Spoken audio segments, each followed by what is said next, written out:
Bulan Januari kemarin, Aura Kasih sempat dinyatakan positif COVID-19. Nah, masalahnya Aura Kasih itu sering berdiam diri di rumah dibandingkan keluar-keluar. Nah, terus kenapa bisa sampai kena COVID-19? Let's check this out.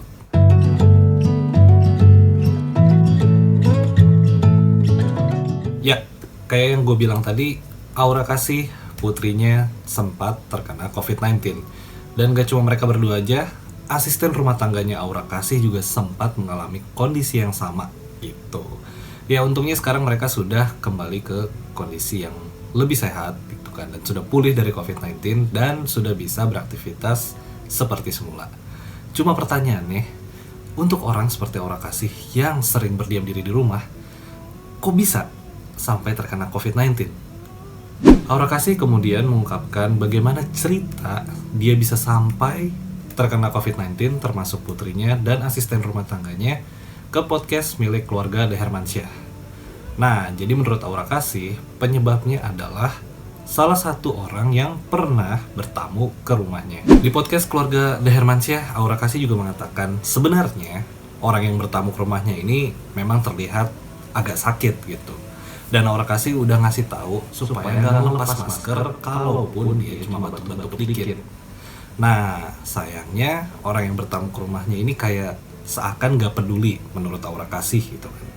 Jadi ya udah, dia kayak batuk-batuk nggak ditutupin pakai tisu atau misalnya langsung dipakai maskernya gitu. Jadi kayak orang biasa aja. Memang gejalanya sangat ringan gitu kan, hanya sekedar batuk-batuk kecil. Tapi justru hal itu yang akhirnya menjadi penyebab Aura Kasih, putrinya dan asisten rumah tangganya harus menghadapi COVID-19. Hal yang paling membuat Aura Kasih jengkel sebenarnya adalah dia tuh udah berusaha berbulan-bulan gak keluar rumah. Pun seandainya dia keluar rumah, Aura Kasih gak pernah mengajak putrinya untuk ikut jalan-jalan gitu.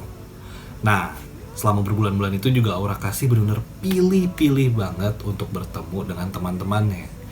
Cuma, akhirnya dia harus menghadapi COVID-19 dan tertular dari orang yang menurut Aura Kasih berpendidikan tapi tidak percaya dengan adanya COVID.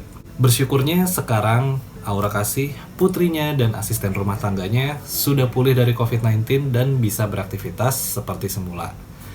Cuma dari apa yang dialami Aura Kasih, seenggaknya kita bisa belajar untuk mematuhi protokol kesehatan dan pastinya selalu ingat pesan ibu agar tetap memakai masker, menjaga jarak, menghindari keramaian, dan pastinya rajin cuci tangan ketika kita keluar dari rumah dan ingin kembali ke rumah. Karena hal-hal simpel itulah yang sebenarnya ngebantu kita untuk menjaga diri dari COVID-19 dan pastinya bisa melindungi orang-orang tersayang di sekitar kita. Nggak mau dong kalau pahit-pahitnya nih kalian udah harus kena COVID, kalian juga masih harus menularkannya ke orang-orang tersayang di sekitar kalian. Tuh. Jadi, tetap patuhi protokol kesehatan dan selalu ingat pesan ibu. Oke? Gue Nathan, gue harap kalian semua tetap sehat-sehat aja. Dan sampai jumpa di video berikutnya. See you!